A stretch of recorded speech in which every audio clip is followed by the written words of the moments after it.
Hey students, welcome to this channel. আজকের এই ভিডিওটা ইম্পর্টেন্ট হবে যারা এবারের নিটে ভালো পারফরমেন্স হয়তো করতে পারোনি। এবার তোমার লাস্ট হচ্ছে ডাব্লিউবিজেই এক্সাম।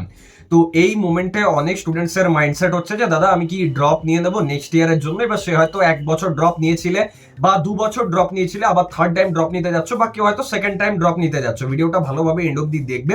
আর তার সাথে সাথে কিছু স্টুডেন্টস এরকমও আছো যে হয়তো মানে ফ্রেশার এই বছরের, সে হয়তো নিট লাইক এবার পারফরমেন্স ঠিকঠাক করতে পারোনি, হয়তো উইথ প্রিপারেশন বা উইদাউট প্রিপারেশন। সে হয়তো চাইছো যে দাদা আমি নেক্সট ইয়ার আবার নিটটায় অ্যাপিয়ার হতে চাই।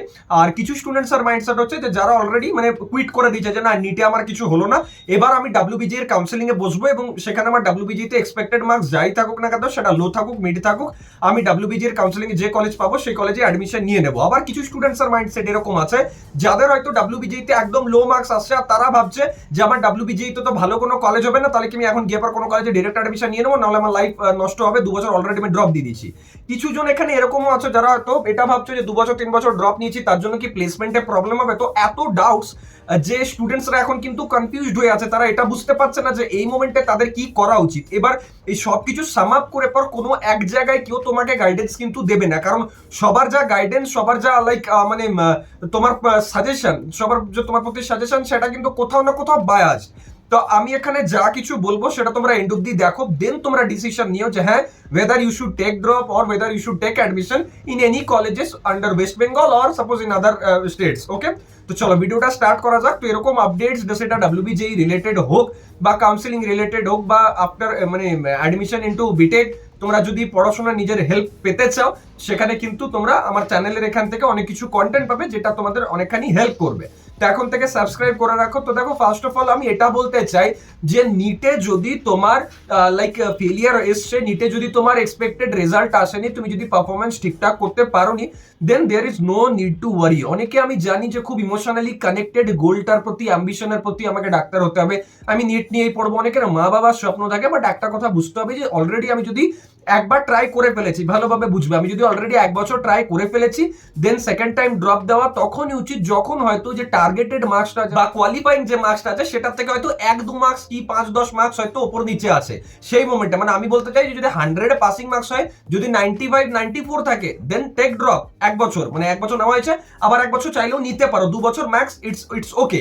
বাট কোন স্টুডেন্টের যদি 2 বছর ড্রপ নেওয়ার পর এটা থার্ড টাইম ড্রপ হতে চলেছে, দেন আই উড সে কি প্লিজ ডোন্ট। ওকে, মানে এটার পেছনে কারণ আছে। অনেক স্টুডেন্টস হয়তো এখানে এসে কমেন্ট করতে পারে দাদা তুমি ডিমোরালাইজ করছো বা ডিমোটিভেট করছো, বাট একটা কথা বুঝতে হবে, এরকম ভাবে লাইক তুমি যদি পারো নি, তাহলে পাথটা চেঞ্জ করতে দোষটা কোথায়? If you have merit, if you have passion, if you can work hard, then why not it into the other paths also.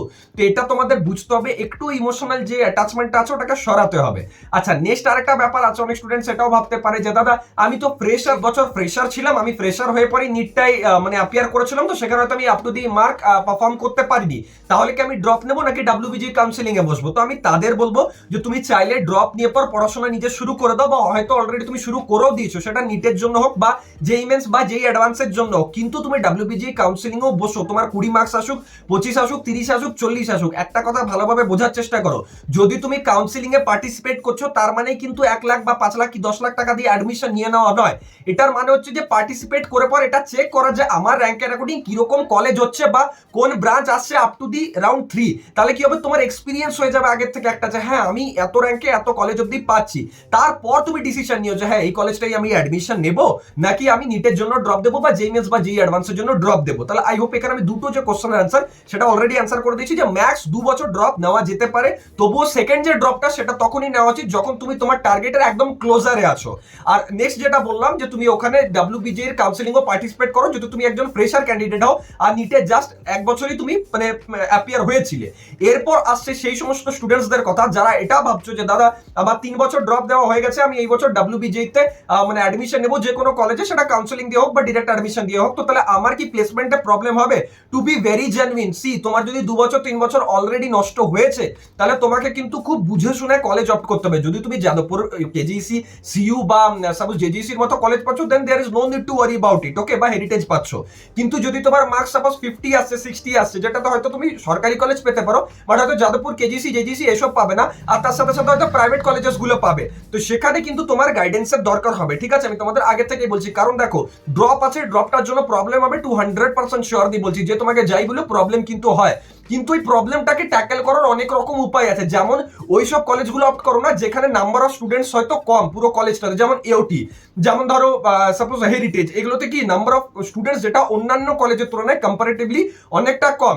তুমি এমন কোনো ব্রাঞ্চ অপ্ট করো না যেটাতে নাম্বার অফ কোম্পানিজ বেশি ভিজিট করে বা কোম্পানিজ জেনারেলি অ্যালাউ করে থাকে, যেমন ধরো সাপোজ ইলেকট্রিক্যাল, সিএসসি বা আইটি বা ইসি, এখানে তুমি সিএসসি স্পেশালাইজেশনটাকে অ্যাভয়েড করতে পারো। মানে এই ধরনের গাইডেন্স গুলো আমি কিন্তু তোমাকে দেবো যদি তোমার 2 বছর বা 3 বছর ড্রপ অলরেডি হয়ে গেছে এবং তুমি পুরোপুরি স্টাক হয়ে আছো তোমার প্রিপারেশন লাইফটাই, যে আমি এই বছর যে কোনো ভালো কলেজ চাই বাট যেন আমার প্লেসমেন্টে প্রবলেম না হয়। তো ওরকম যদি গাইডেন্স চাও তাহলে আমাকে একবার হোয়াটসঅ্যাপ করে দিও, আমার যে কাউন্সিলিং সাপোর্ট আছে সেখানে তুমি চাইলে জয়েন হয়ে পড়ো, আমার থেকে রেগুলার গাইডেন্স নিতে পারো টিল ইওর অ্যাডমিশন।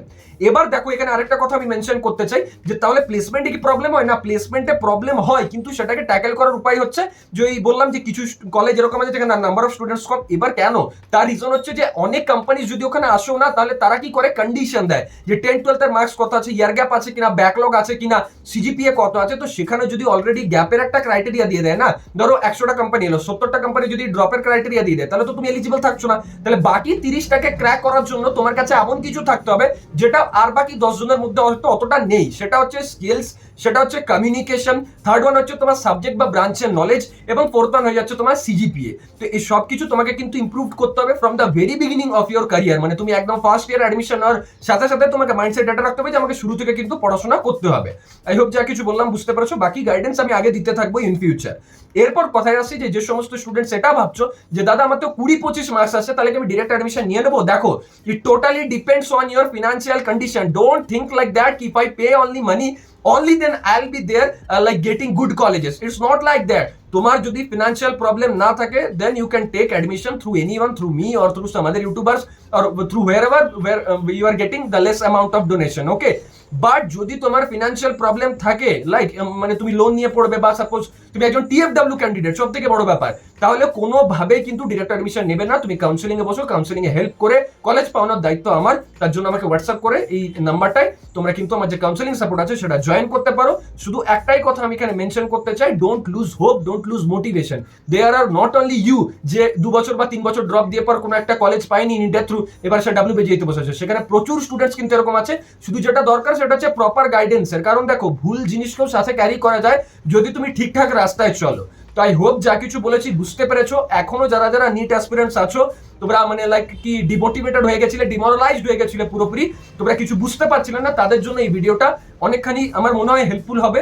লাইক করবে ভিডিওটা, নিজেদের বন্ধুদের সাথে শেয়ার করবে যারা নিট অ্যাসপিরেন্টস আছে, আর কাউন্সিলিং সাপোর্টে তাড়াতাড়ি জয়েন হয়ে ডাব্লিউবিজি কাউন্সিলিং এ অবশ্যই পার্টিসিপেট করো। দেখো কি কলেজ আসছে, যদি মানে মনে হয় যে না দাদা আমি অ্যাডমিশন নেবো না, তখন অ্যাডমিশন নিও না, তখন ডিসিশন নিও। এখন থেকে আগে থেকে ভেবো না এটা যে আমি যাবো না, আমি ড্রপ নিচ্ছি। আই হোপ যা কিছু বলেছি বুঝতে পেরেছো। থ্যাঙ্কস লট, দেখা হচ্ছে নেক্সট ভিডিওতে।